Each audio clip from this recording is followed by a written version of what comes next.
Democratic lawmakers have seized on President Trump's alleged use of profanity during a meeting on immigration to criticize the administration. But the jabs hurled at the Trump administration are not necessarily resonating with American voters who just want to see action on immigration. Here to weigh in Philadelphia-based radio host Chris Stigall. Chris, good to see you. Good to see you, Mike.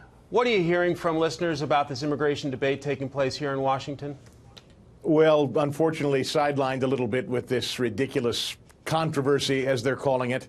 You know, it's a sad day when this president, who clearly trusts, I'm not sure why, but he still trusts the principal parties in this room to speak candidly and privately. I think he comes from an environment where he's used to all oars rowing in the same direction, in the same boat. Right. He comes from that background. He's not used to having infiltrators inside a room that would sandbag him on a moment's notice. So whether he said these things or whether he didn't, it's clear it's about seizing power for them, not achieving goals.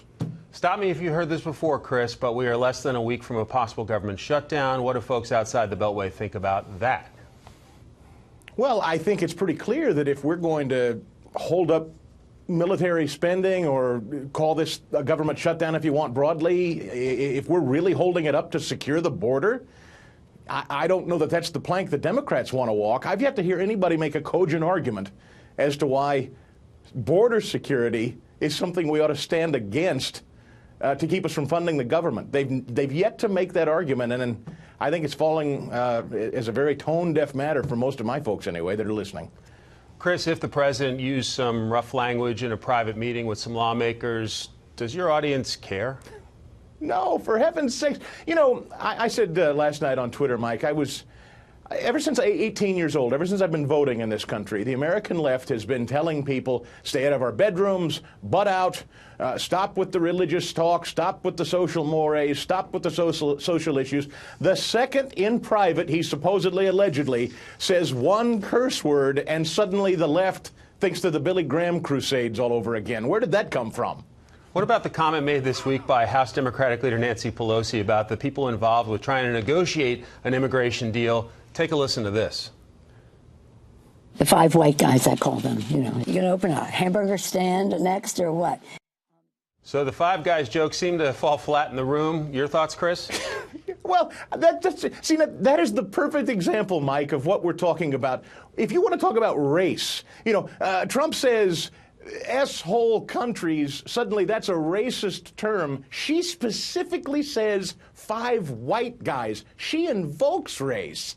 If ever there was racism on display in an off-the-cuff remark, it's Ms. Pelosi, not the president. Of course, the assumption here, Chris, in Washington is by late next week, Congress will punt again, meaning a short-term government funding measure. How does that play outside the Beltway? Well, I think that's just sort of grist for the mill, isn't it, Mike? I think most of us expect that's probably what will happen. What at least folks that listen to this show, and I speak for myself when I say, what nobody wants is to do this clean DACA bill business. A lot of us got very nervous at the idea we'd only top DACA and nothing else. So wherever you are on DACA, I don't know any conservatives or Republicans that would suggest only DACA, no wall, no border security, no dealing with chain migration. That would be a terrible mistake. So I'd rather wait and prolong it than rush to do something that we'll never go back and fix again. A few seconds left. Do you have a prediction for 2018? There's a lot of anxiety with a lot of Republicans about 2018. Your thoughts, Chris? Well, historically, if you want to look at history, though we certainly can't seem to these days as a predictor, maybe Republicans lose the House, perhaps. I actually think Republicans could pick up the Senate. I know they won't lose the Senate. I'd bank on them keeping control of the Senate, but they may actually gain Republicans in the Senate. All right, after this interview, Chris is heading to Atlantic City to place some bets. Go Eagles! Chris Stigall in Philadelphia. Thank you, sir.